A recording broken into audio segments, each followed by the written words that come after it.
எங்கட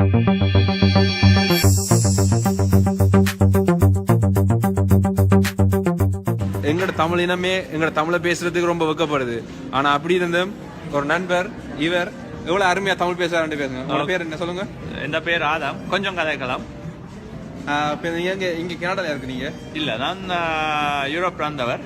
அதான் கொஞ்சம் தமிழ் பழகினேன். நீங்க எவிடம் தம்பி? நான் வந்து ஊர்ல திருவண்ணாமலை எல்லாம் தெரிஞ்சிருக்குது. நல்லா தெரியும். அங்கே போனேன். நல்ல இடம், நல்ல சரியான வெப்பம்.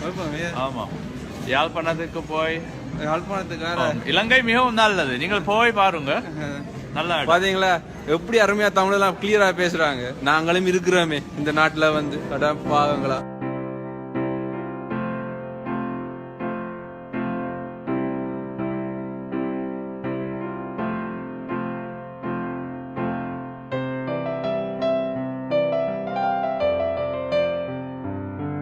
பிறப்பினால் ஜெர்மனியராக பிறந்து 12 வயதில் தமிழ் மொழியை கற்க தொடங்கி இப்பொழுது ஒரு தமிழ் ஆசிரியையாகவே மாறி இருக்கும் ஒருவரை சந்திக்க போகின்றோம்.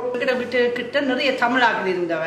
அப்படி ஒரு 87ஆம் ஆண்டுல ஒரு அண்ணன் மனசியும் 3 வயசு மகன் வந்தவ. அந்த பிள்ளைகளோட விளையாடி அந்த பிள்ளைகள் என்ன சொன்னவ தாயிட்டு அதையே கேட்டு நானும் பழகிட்டேன். வணக்கம் நேயர்களே, நான் கலைமாணி.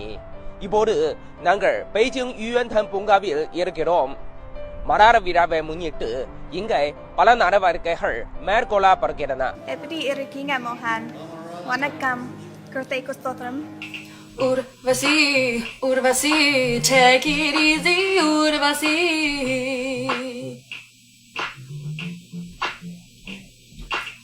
ஊசி போல உதவிருந்த தேவையில்லை பார்மசி.